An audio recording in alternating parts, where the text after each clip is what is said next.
Good afternoon and welcome to this special live coverage on Kuwait Television as we follow the latest developments in the escalating regional situation and its direct implications for Kuwait, the Gulf region, maritime security and international diplomacy. Today's coverage comes at a highly sensitive moment. The US-Iran Memorandum of Understanding remains in effect, but it is facing one of the most serious tests so far amid renewed military incidents, accusation of ceasefire violations and continued tension around the Strait of Hormuz. Here in the State of Kuwait, the Ministry of Defense has issued a statement confirming the interception of hostile ballistic missiles with no reported injuries or damage. The development underlines the direct security risks facing the region and the importance of vigilance, preparedness and the protection of national airspace and critical infrastructure.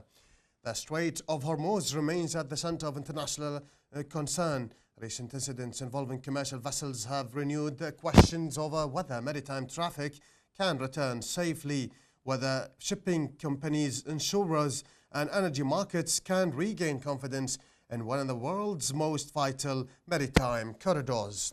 In this one-hour special coverage, we will examine the crisis from several key perspectives. We will speak with Professor Heinz Gartner from the University of Vienna, who will help us assess the wider geopolitical implications of the US-Iran MOU, the risk of renewed escalation, the nuclear inspection file, and the role of Europe and international diplomacy in preventing the situation from deteriorating further.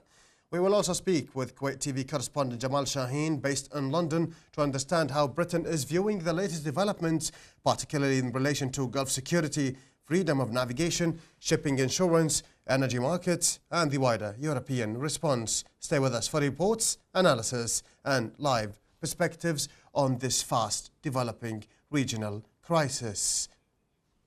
Now, let's take a quick... Memorandum of Understanding was presented as a turning point after months of conflict and disruption. It was designed to halt hostilities, reopen the Strait of Hormuz, ease pressure on maritime commerce, and create a window for broader negotiations. But the agreement is now facing its first major test. Renewed incidents around the Strait of Hormuz, accusations of ceasefire violations, and military activity across the Gulf have raised questions over whether the MOU can move from political commitment to practical implementation. The central challenge is trust. Both sides may have signed the agreement, but implementation requires restraint, verification, and clear mechanisms to handle disputes before they escalate. The nuclear file remains another sensitive issue. International monitoring and technical follow-up will be essential if the agreement is to maintain credibility beyond the immediate ceasefire phase. Europe is watching closely. For European governments, the priority is preventing a wider regional confrontation, protecting freedom of navigation, and supporting international monitoring. The Gulf region is watching even more closely. The risks are immediate: missile threats, drone activity, pressure on shipping, energy market volatility, and threats to critical infrastructure. The MOU has not collapsed, but it is clearly under strain. The coming days will show whether diplomacy can absorb military shocks or whether renewed incidents will push the region back towards confrontation. For now, the agreement remains in effect, but its survival depends on what happens next. We now turn to Vienna, where we are joined via Zoom by Professor Heinz Gartner from the University of Vienna. Professor Gartner joins us at a critical moment as the US-Iran Memorandum of Understanding remains in effect but faces serious pressure from renewed military incidents, missile threats, and continuing uncertainty around the Strait of Hormuz. His perspective will help us understand the wider geopolitical implications of this crisis, the role of European diplomacy, and whether the current agreement can withstand the latest escalation and move toward a more stable diplomatic process. Professor Gartner, welcome to this program. Good evening. Good afternoon to you, Professor Gartner. To what extent are we seeing a genuine Iranian willingness to accept US conditions, especially regarding nuclear inspections? Should we expect Tehran to fully open its facilities, or will ambiguity remain part of the process?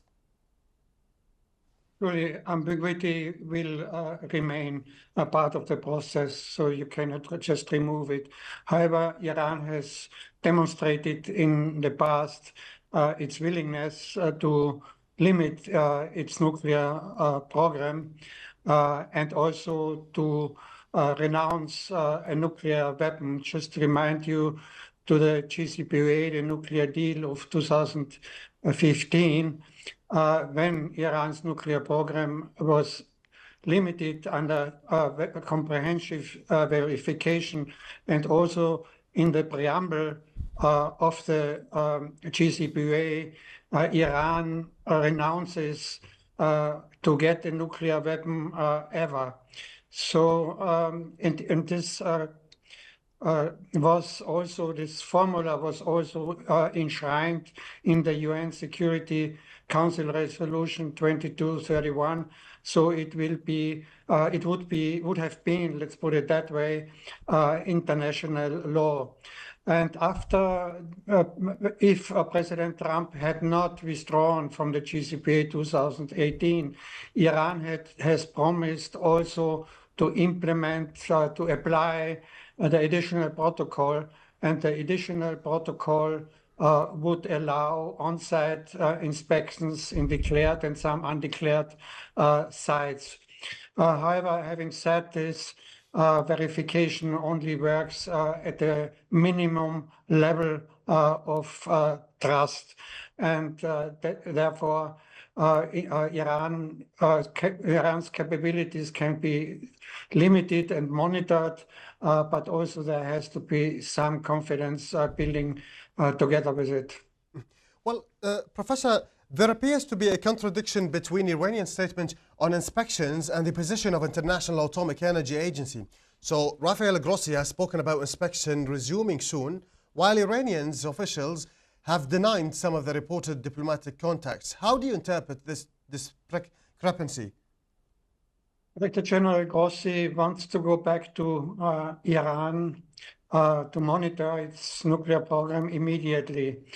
However, the memorandum of understanding between Iran and the US requests that the inspection process is linked to sanction relief, including those sanctions imposed by the Board of Governors of the IAEA.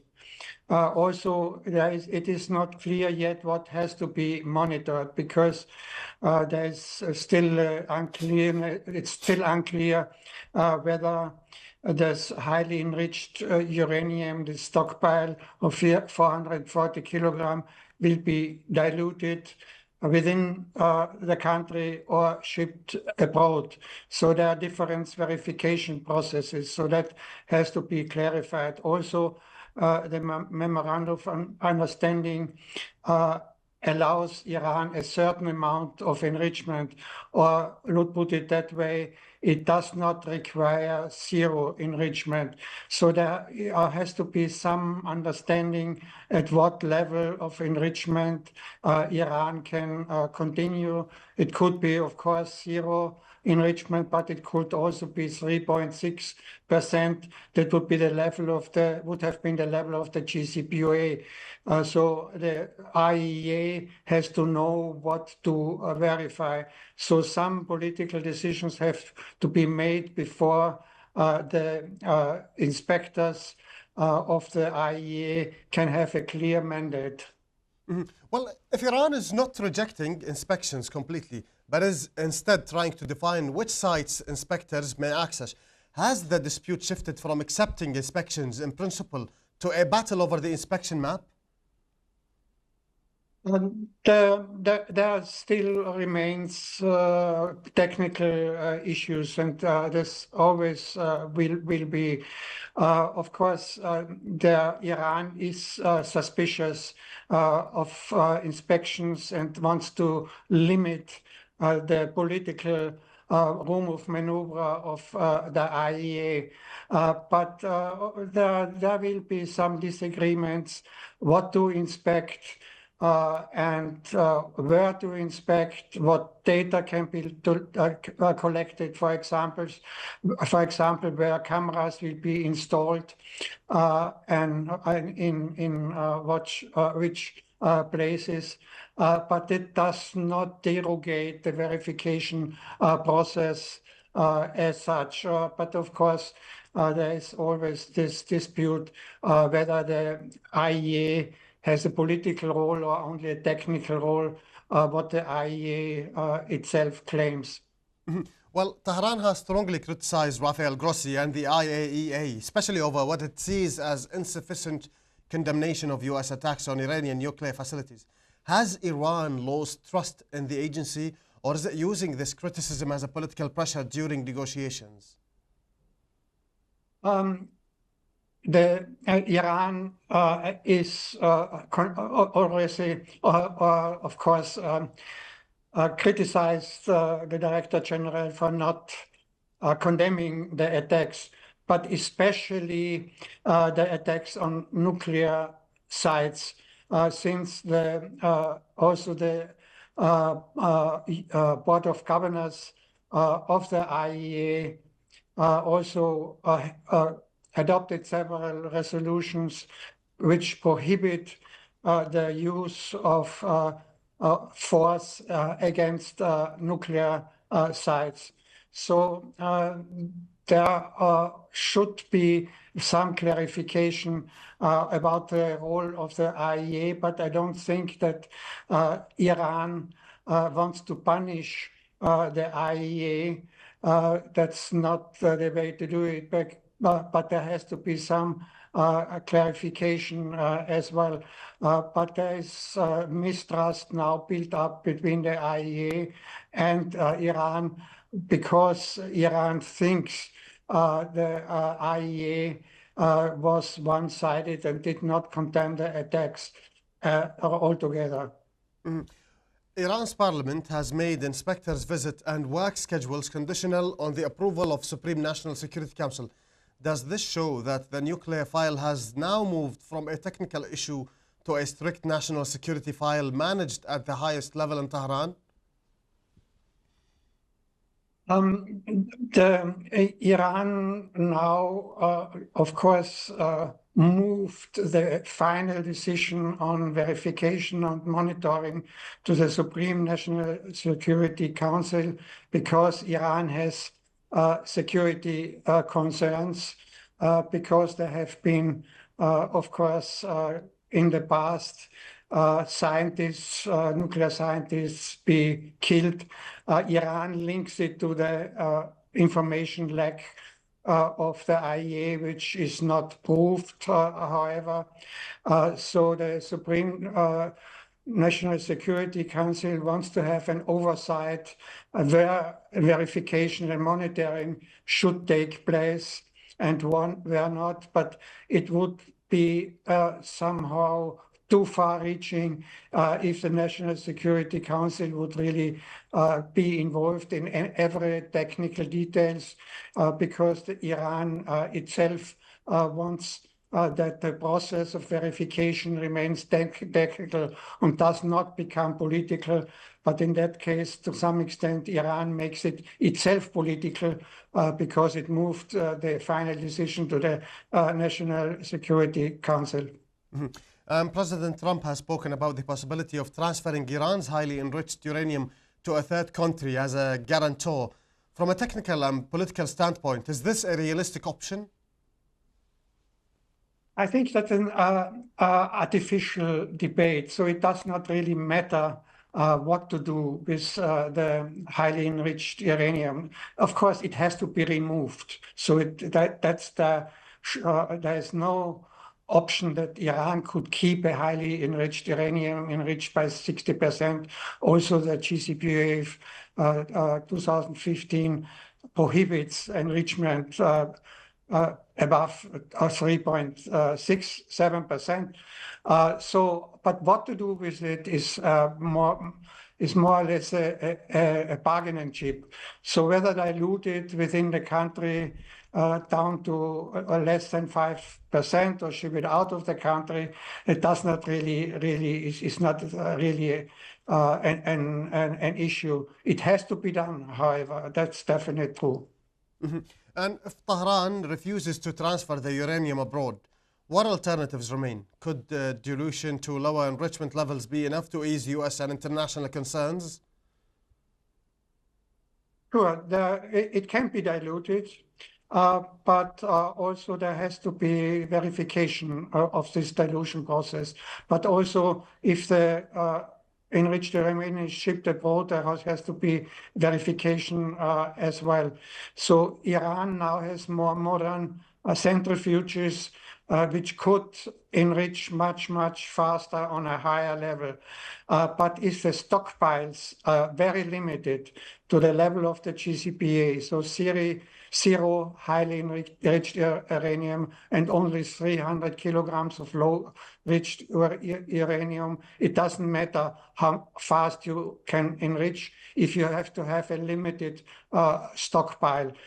Just to remind you, the GCPOA allows Iran only to have 300 kilograms of low enriched uranium, and Iran has now more than 10,000 kilograms. Also, this one has to be removed, diluted, shipped out of the country, whatever. So it's possible. So it's possible to do it, but of course there have to be these limits of stockpiles and enrichment levels. If uranium is transferred or diluted, the larger issue is nuclear know-how.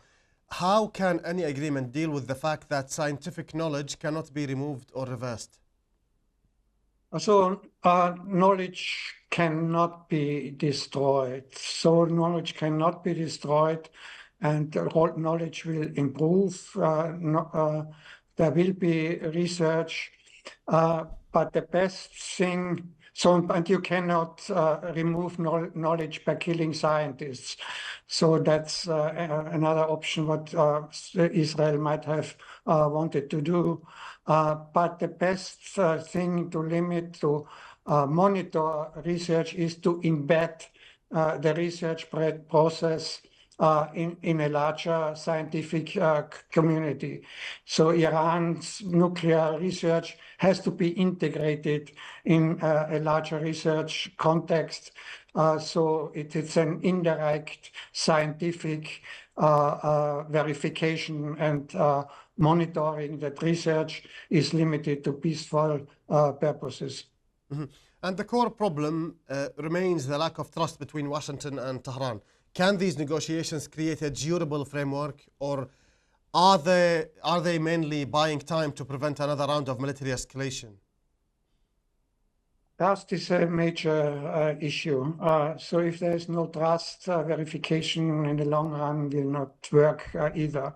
So just limit capabilities without changing perceptions is not possible.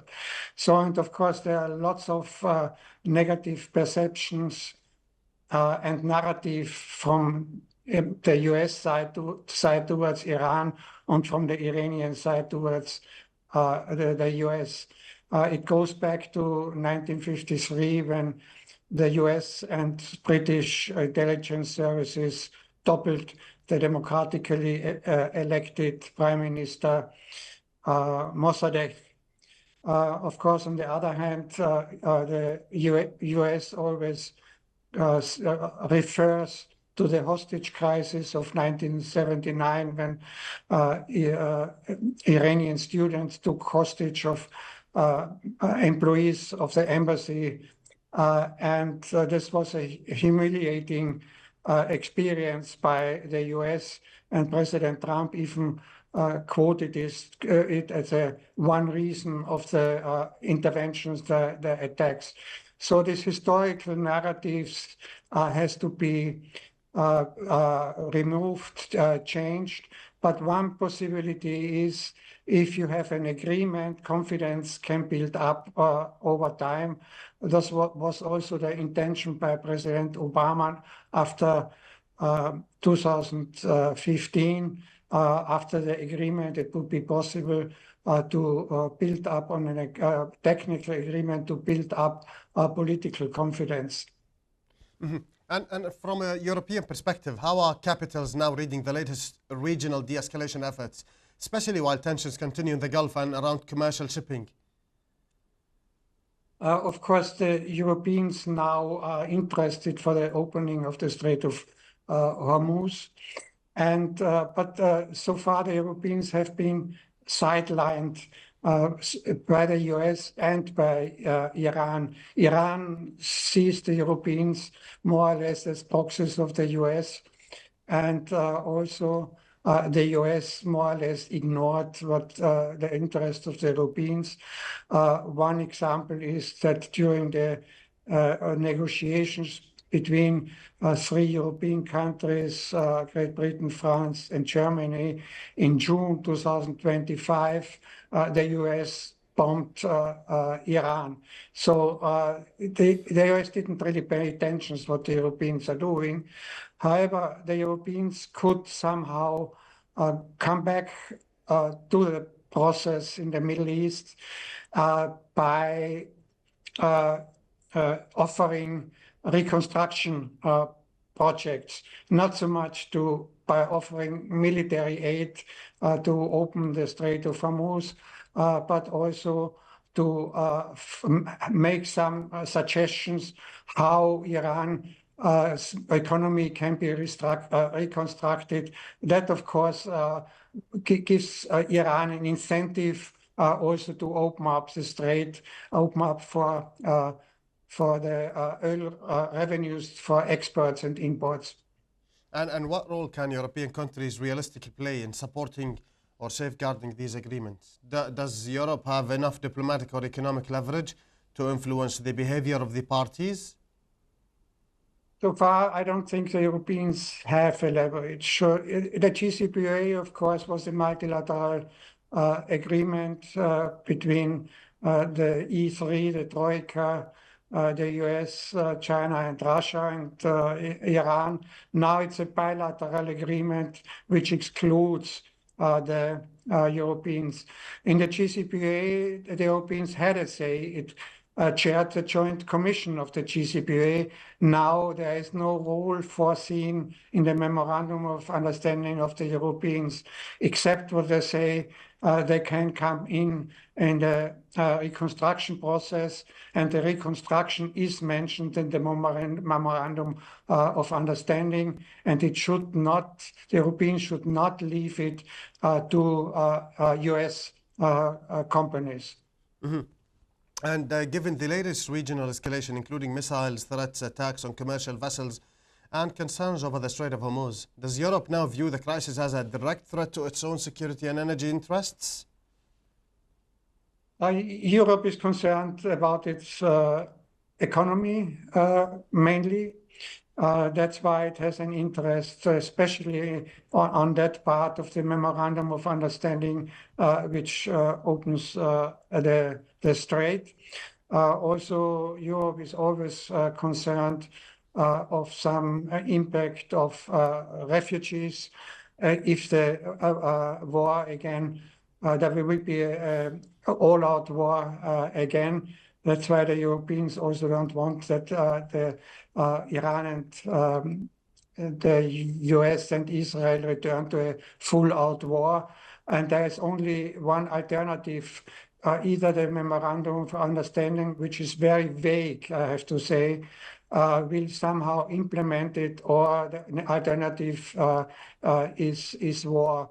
But you mentioned these hostilities now, which of course are a violation of the Memorandum of Understanding, but we have to be clear that there can be violations during negotiations. So we have seen this in the Korean War, and we have seen it at the end of the Vietnam War. So a limited exchange of hostilities does not necessarily derogate the negotiation and diplomatic process altogether. It could, however. Mm-hmm. And how concerned are European governments about the possibility that instability in the Gulf could spread into other regional arenas, including Lebanon and Eastern Mediterranean? The Europeans do have plans for the Middle East, for example, the two-state solution, which they not really could follow up because we didn't mention the Palestinians. And of course, there has to be some agreement between the Arab states and Israel, which also would have an positive impact on the situation in Lebanon, because Hezbollah also claims that it would support the Palestinians as the Iranians do. So if there is an agreement between Israel and the Arab states on the basis of the Arab Peace Plan of 2002, recognition of Israel in the borderlands of 1967, that could bring some relief in the situation. And also, of course, more immediately, the Europeans are very interested in this agreement between Israel and Lebanon, but to some extent, of course, the other actors, Iran and Hezbollah, have to be included in this agreement, at least indirectly. And the Europeans should basically accept this. That's not only a plan between US and Iran, between Israel and Lebanon, between Iran and Israel. The Europeans, to bring them back in the process, have to make their own proposals and suggestions, which they had in the past. After all, there are many European peacekeeping troops deployed in Lebanon. That shows the interest of the Europeans in the stability in the region. Mm-hmm. Well, finally, Professor Gartner, from a European strategic perspective, where is the region heading now? Toward a fragile de-escalation, a temporary pause, or a renewed cycle of confrontation? Of course, both is possible, but I see only a regional situation, even so there have been hostilities between Iran and the neighboring Gulf states. But the Gulf states see that they cannot rely entirely on the US, even so the US has military bases there. So the military bases did not really prevent Iran of attacking them. So there has to be a regional security architecture, recognizing that the security of one state is also has an impact on the security of other states.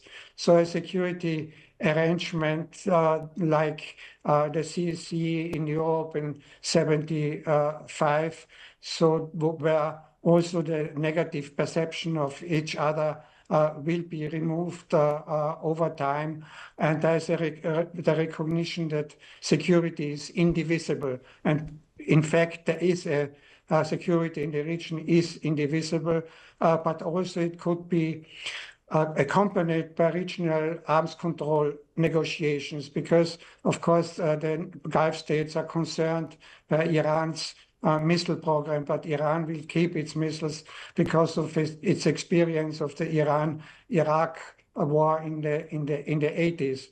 So of course it has to be limited, but Iran never will accept that only its missiles will be controlled and limited. So if you have a regional arms control process, which over time could also include Israel, would strengthen the regional ties. And I have to also to say Iran has to some extent respect the interests of the Gulf states in the Strait of Hormuz. There has to be a common arrangement, even so Oman and Iran, of course, have direct interests, but there can be no security arrangement without also accepting the interests of the neighboring Gulf states.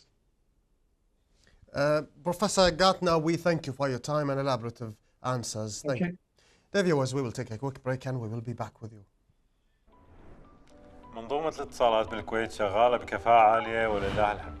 والهيئة العامة للاتصالات وتقنية المعلومات مستعدة لأي طارئ لا قدر الله.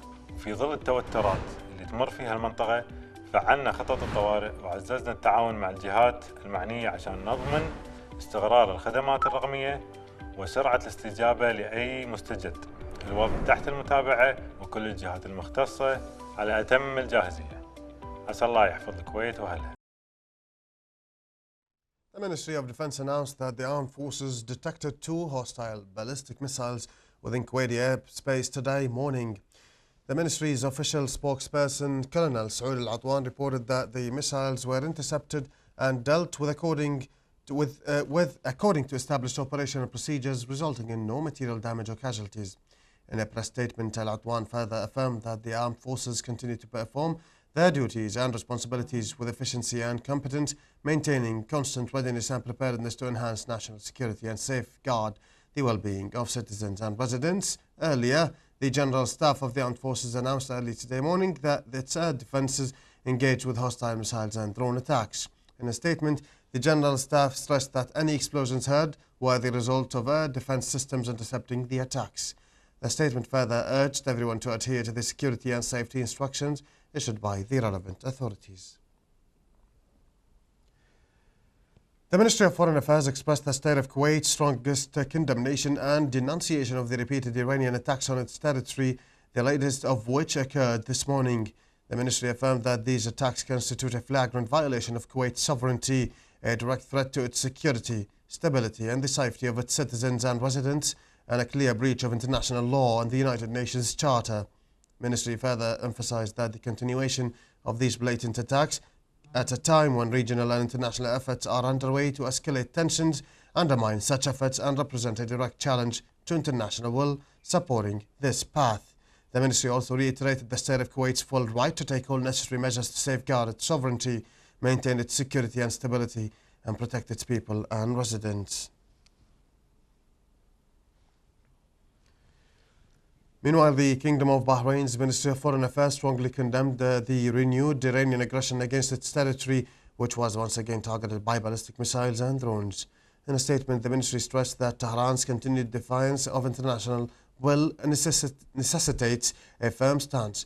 Therefore, it called upon the UN Security Council to convene an emergency session and fulfill its responsibilities in ensuring the implementation of its resolution 2817/2026, putting an end to this ongoing aggression and holding the perpetrators accountable. This came in after Bahraini Ministry of Interior announced that raid sirens have been activated across the kingdom and urged citizens and residents to remain calm and seek shelter in near a safe location.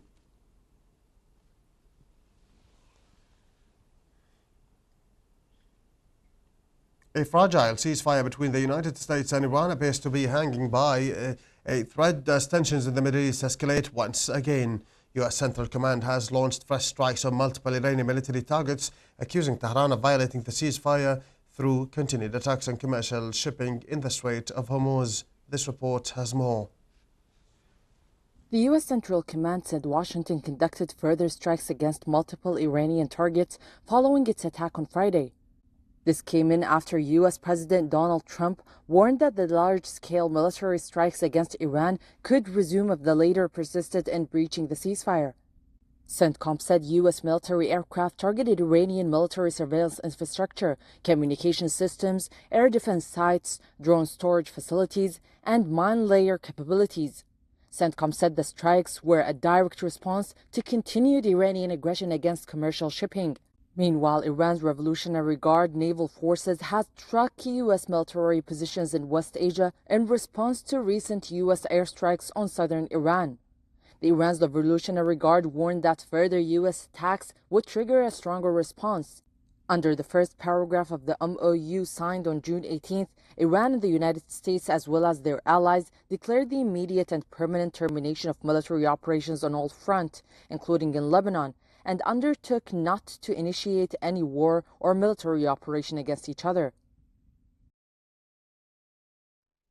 As renewed incidents around the Strait of Hormuz place pressure on US-Iran Memorandum of Understanding, Britain and Europe are closely watching the impact on maritime security, shipping, insurance, energy markets and the Gulf stability. This following report looks at why London remains a key centre for assessing the economic and maritime consequences of the crisis. The Strait of Hormuz remains at the center of global concern. Although the US-Iran Memorandum of Understanding remains in effect, renewed incidents around the strait have raised questions over whether the agreement can withstand its first major security test. Recent attacks involving commercial vessels, accusations of ceasefire violations, and renewed military activity have placed pressure on one of the world's most important maritime corridors. For Britain, the crisis is not distant. London is a major center for maritime insurance, shipping services, finance, and energy trading. Any uncertainty in Hormuz is quickly reflected in risk calculations. Even when a waterway is officially open, commercial operators need practical proof that it is safe. Shipping companies and insurers will be watching tanker movements, naval coordination, security warnings, and the absence of further incidents before confidence returns. The latest developments also go beyond shipping. Kuwait's Ministry of Defense has announced the interception of hostile ballistic missiles, underlining the crisis now touches airspace security. For European governments, the priorities are clear: protect freedom of navigation, prevent a wider escalation, and support diplomatic channels, further avoiding disruption to energy supplies and global trade. The challenge is that political agreements can be signed quickly, but maritime confidence takes longer to build. As Hormuz remains under pressure, London and European capitals will be watching closely to see whether the US-Iran MOU can survive renewed tensions and whether commercial shipping can move from cautious back towards confidence. تؤكد جمعية الهلال الأحمر الكويتي جاهزيتها للاستجابة للطوارئ والكوارث في ظل الأوضاع الجيوسياسية الحاصلة في المنطقة. جمعية الهلال الأحمر الكويتي تعمل من ضمن منظومة إنسانية متكاملة مع مؤسسات دولة الكويت من حيث الاستجابة السريعة وتجهيز المتطوعين من ضمن أفرقة مختلفة للاستجابة للطوارئ في سرعة قصوى. يعد متطوعين جمعية الهلال الأحمر الكويتي من المتطوعين اللي تم تدريبهم مكثفاً في الإسعافات الأولية والاستجابة للكوارث والاستجابة الميدانية.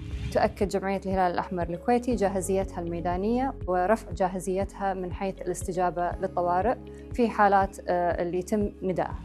بالنسبة للمخزون الاستراتيجي لجمعية الهلال الأحمر الكويتي فإحنا على أتم الاستعداد للاستجابة في حال النداء من قبل مؤسسات حكومة دولة الكويت. And now we turn to our correspondent based in London, Jamal Shaheen. Mr. Jamal, welcome with us. Can you hear me? Yes, good evening, Mr. Abdurrahman. Yes, Mr. Jamal, give us the latest. How is Britain reading the latest escalation, especially after the strikes that happened in the region, the state of Kuwait and Bahrain? Britain is always viewing the reporting of missile interception as a serious reminder that the Gulf security remain highly volatile. London would closely monitor the fact before draw any consideration.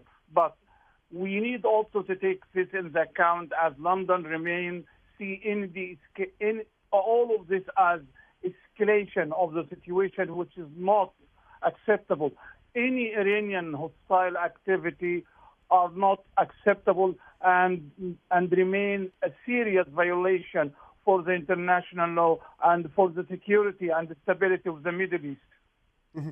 And does this especially if this is involving go on in the civil infrastructure.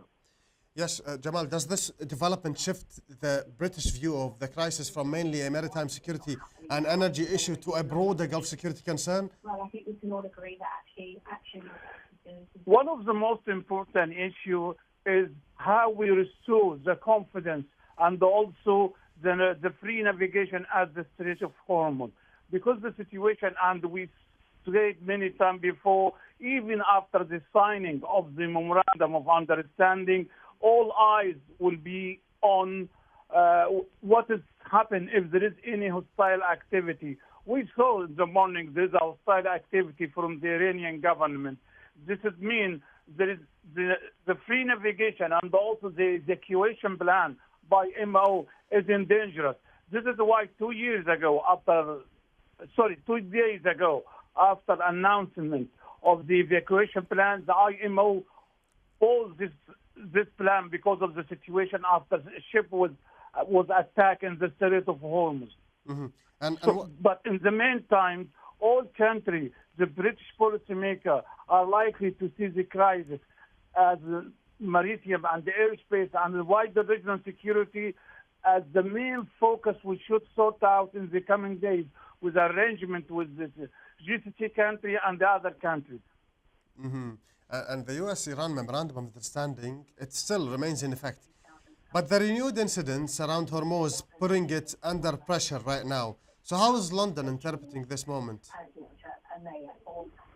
London sees this as a violation of the Memorandum of Understanding, and we should focus on diplomatic issue, how to restore the trust between Iran and United States, which will make another development and another diplomatic breakthrough to this situation, which is still ongoing and very fluid for 4 months. Because if we didn't go back to the diplomacy, this means we will continue to have all of this hostile activity, which will affect the energy market and the growth of the economy not only in the UK but the global economy. And Britain has a strong interest in freedom of navigation, as we know, but the latest developments also involve missile threats and airspace security. How are British officials likely to connect these different dimensions of the crisis? The assessment of the British government and policymakers still remain. This is unacceptable hostile activity. This is against the security and the stability of the Middle East, and they should do more effort, diplomatic effort, to go on and to stop any hostile activity.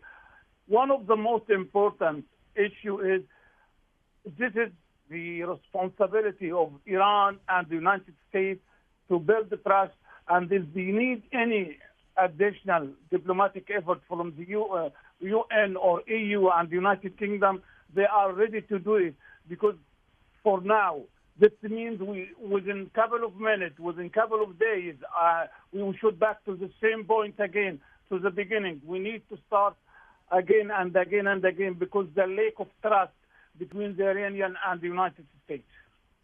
And London is a major center for maritime insurance and shipping services. After the latest vessel incidents near Hormuz, are insurers likely to treat the strait as technically open but still high risk?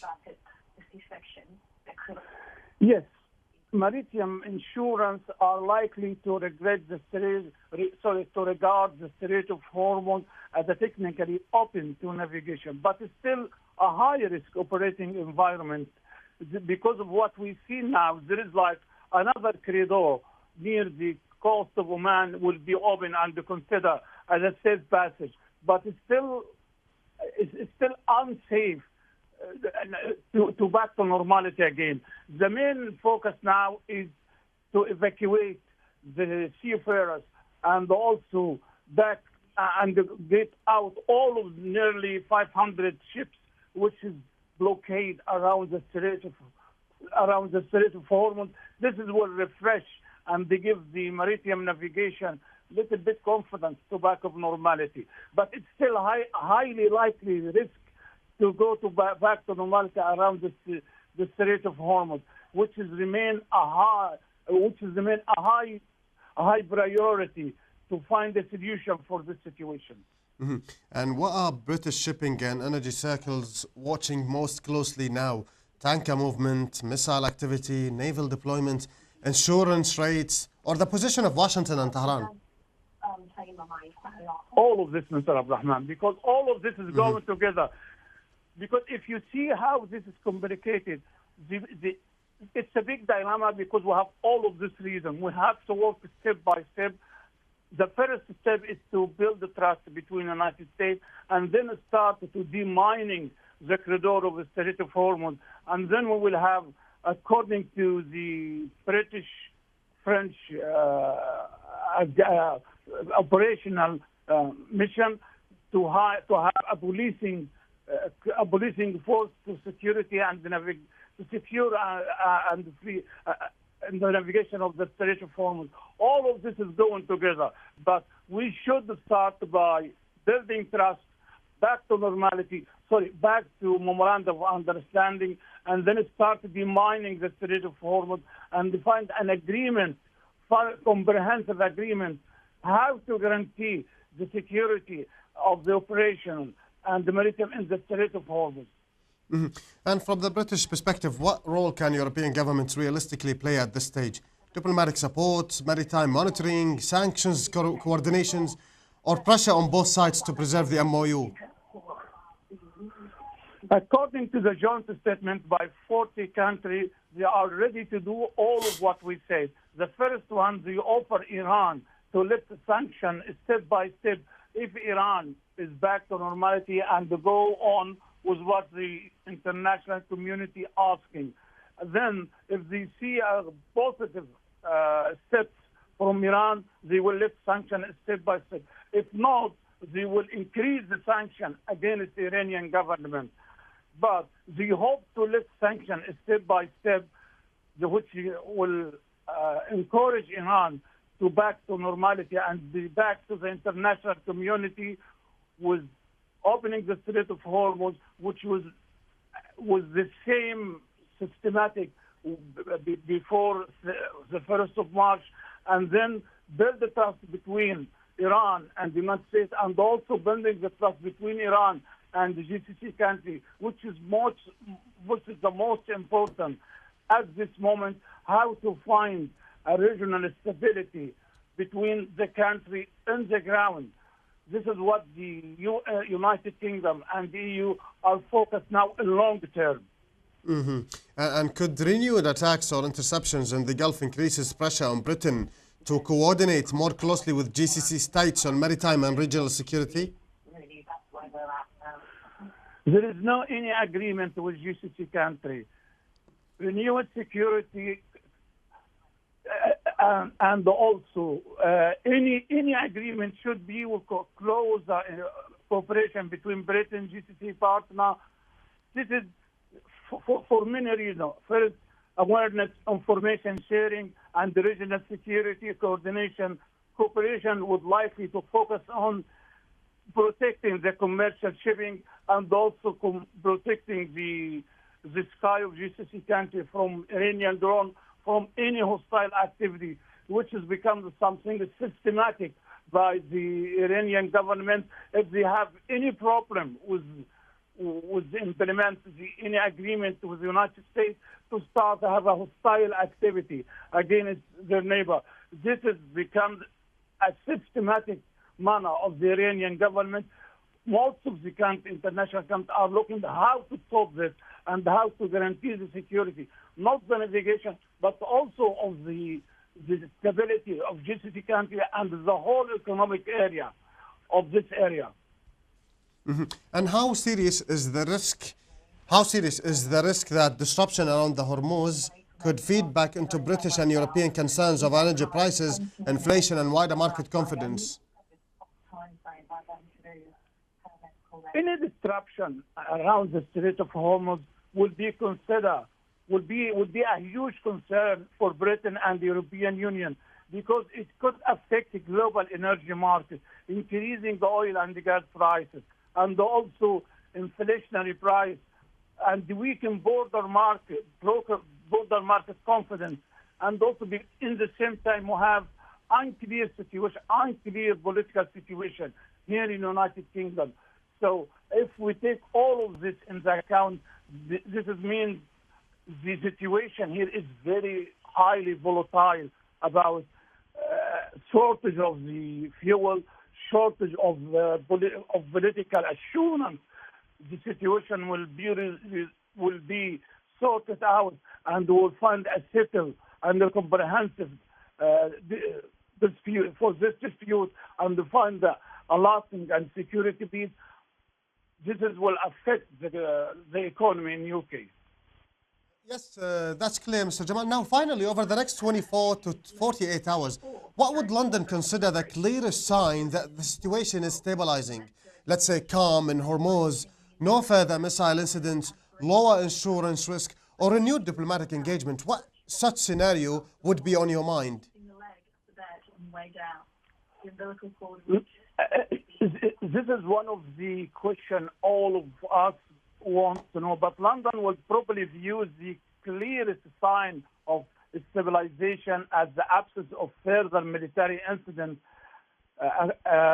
as something we should guarantee for the commercial shipping through the Strait of Hormuz. We should find a solution to reduce the security risk assessment and also give a confidence to the insurance company.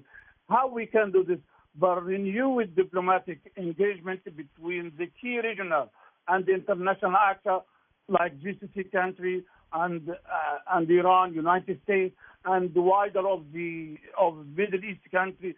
This will lead to find a comprehensive solution together, which will suggest that the immediate risk of escalation is easing and find lasting and security peace, and the final arrangement should guarantee we will not back to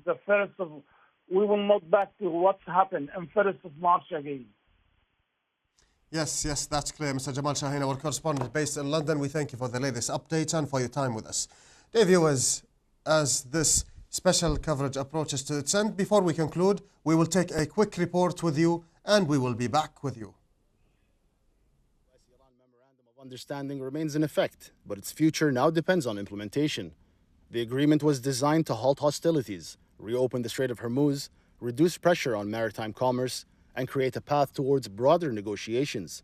Yet recent developments have shown that the crisis is far from resolved. In Kuwait, the Ministry of Defense announced the interception of hostile ballistic missiles, a development that highlights the direct security risks facing the country and the wider Gulf region. Around the Strait of Hormuz, renewed incidents involving commercial vessels have raised fresh questions over maritime safety. For energy markets, the issue is not only whether Hormuz is officially open, but whether it is safe enough for tankers, crews, insurers, and companies to operate with confidence. The nuclear file also remains a major test. Disputes over inspections, access to facilities, enriched uranium, and the role of international monitoring continue to shape the diplomatic process. For Europe, the priority is preventing renewed escalation. For the Gulf region, the priority is security readiness, protection of critical infrastructure, airspace defense, and the prevention of a wider conflict. The coming days will be decisive. If the agreement holds, it may create space for diplomacy and gradual de-escalation. But if renewed incidents continue, the MOU could face deeper pressure, and the region could return to a more dangerous phase of confrontation. For now, the crisis remains suspended between diplomacy and escalation, and the next test may come at sea, in the air, or at the negotiating table. Now, as we come to the end of this special live coverage on Kuwait Television, we have examined a rapidly developing regional situation with direct security, diplomatic, economic, and maritime implications. Today's developments have shown that although US-Iran Memorandum of Understanding remains in effect, the situation is still fragile. Renewed incidents around the Strait of Hormuz, accusations of ceasefire violations, and the interception of hostile ballistic missiles by Kuwait's Ministry of Defense all underline the seriousness of this moment for the state of Kuwait and the wider Gulf region. With Professor Heinz Gartner from the University of Vienna, we discussed the wider geopolitical picture, the risks facing the MOU, the nuclear inspection file, and the role of European diplomacy and international actors in supporting de-escalation. And with Jamal Shaheen, our correspondent based in London, we have examined the British and European perspective on Gulf security, shipping confidence, insurance markets, energy concerns, and the freedom of navigation. What remains clear to us is that the coming days will be critical. The key tests now are whether the MOU can survive renewed military pressure, whether Hormuz can remain open and safe, whether regional states can protect their airspace and critical infrastructure, and whether diplomacy can prevent a wider escalation. Dear viewers, we thank you and thank our guests for their valuable insights, and we thank you for watching for this special coverage, and tune in back again at 7 p.m. for more news and international updates. Goodbye.